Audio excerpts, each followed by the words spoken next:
guest.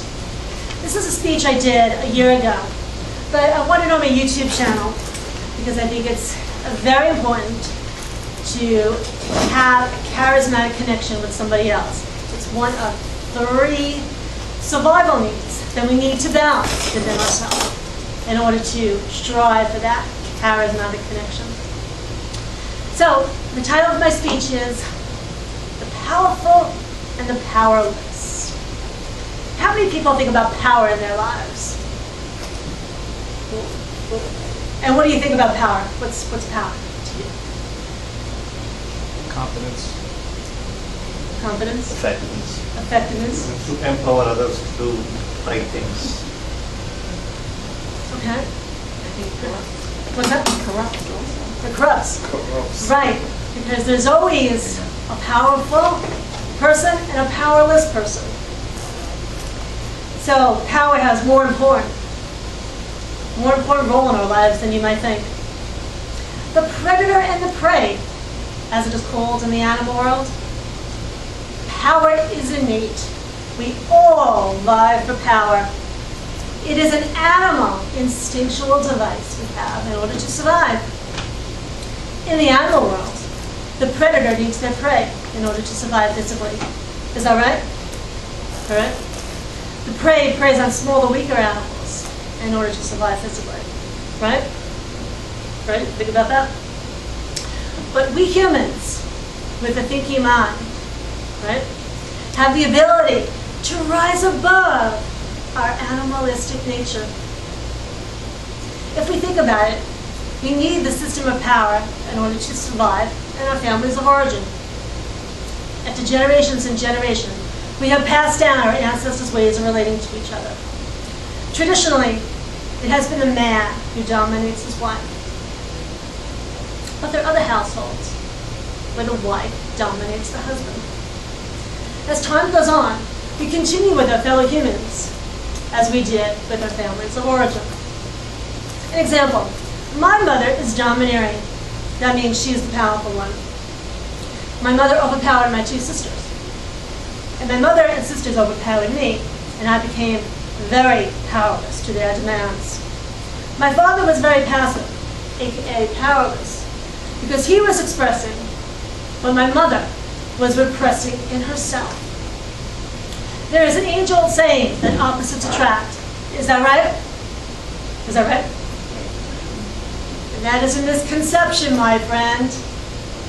Opposites oppose one another. We create power struggles with these opposites that we think completes us in the beginning of a relationship. The powerful person is detached emotionally, so they prey on the emotional person.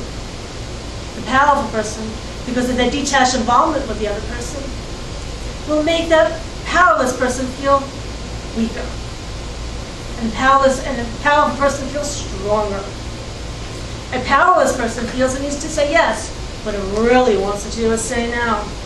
A powerful person is detached from the other person's feelings, so they can easily say no. So how do we transform this predator and prey syndrome? Anybody have an idea? No? Well, first, we have to become aware that the system even exists. Wouldn't that make sense?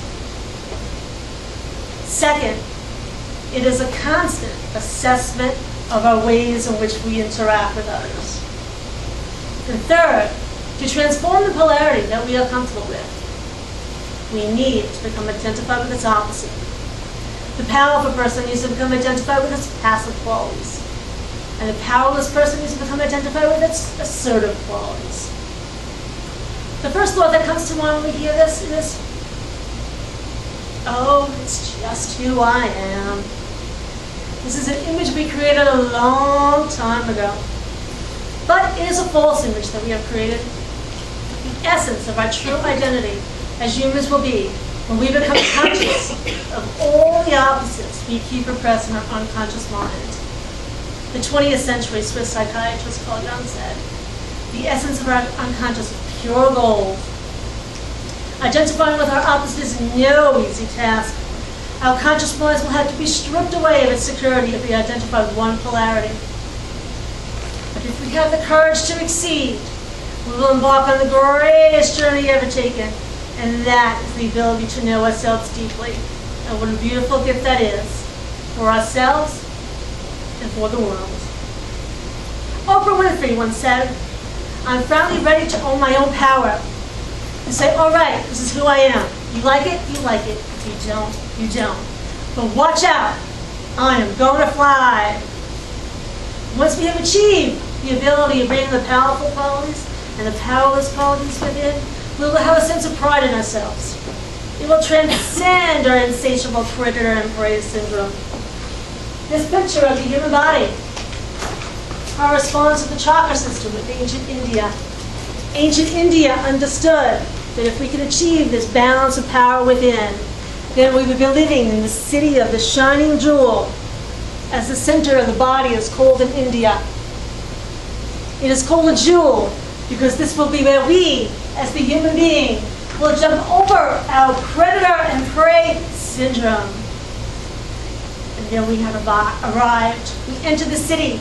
The city we witnessed, we've been functioning at its full accord. And now we can announce that the powerful and the powerless successively made their multi-billion-dollar merger. And what a great business deal. The merger between the powerful and the powerless created such wealth that we are now ready to purchase our precious jewel, our individuality.